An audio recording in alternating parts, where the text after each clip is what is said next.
Bonjour à tous, bienvenue au Jardin du Dauphiné pour une nouvelle vidéo que l'on va consacrer à la croissance des bananiers Moussa Basdjo.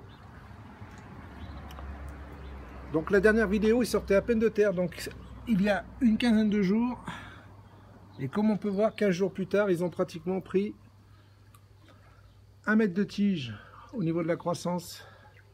Donc assez surprenant, assez exceptionnel dans la rapidité, à laquelle se développe cette plante une fois bien installée. Donc l'installation, ça fait 3 ans que la souche a été mise en terre. Donc elle est bien à sa place, elle est exposée plein sud, à l'abri des vents dominants. Elle est protégée par la maison. Et comme on peut voir, ça se développe à vitesse grand V. Là, il y a plein de petits rejets qui sortent de terre.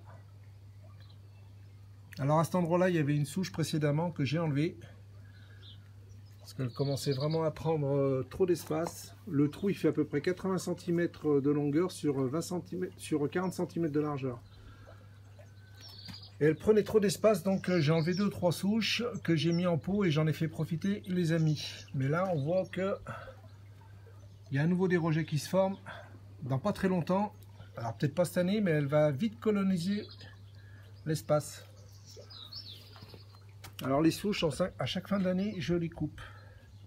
Il y a des années où je les coupe pratiquement à ras, et des années où je les laisse un petit peu plus hautes, une année sur deux. Une année sur deux, je laisse à peu près 50 cm de tige.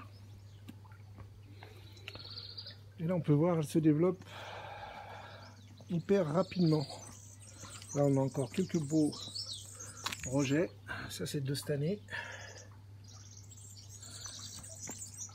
Croissance assez exceptionnelle. Alors le sol dans lequel vous allez la planter, hyper riche. 80% de terreau, 20% de terre de jardin. Et beaucoup de fumier de cheval. C'est une plante qui est hyper gourmande. Et qu'elle a une croissance qui est hyper rapide. Là on voit un petit rejet qui va se faire là, juste ici. Ça donnera l'occasion de faire un nouveau pied.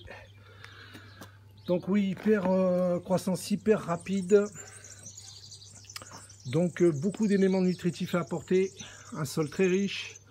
Et arrosage hyper conséquent. Donc une vingtaine de litres d'eau par semaine.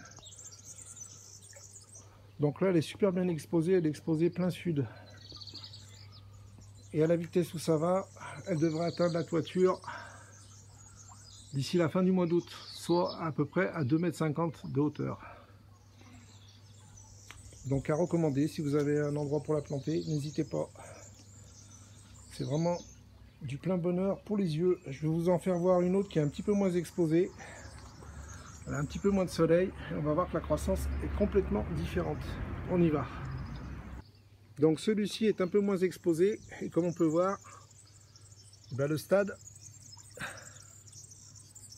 un peu moins important au niveau du développement. Alors un peu moins exposé, parce que là on a un beau cyprès lélande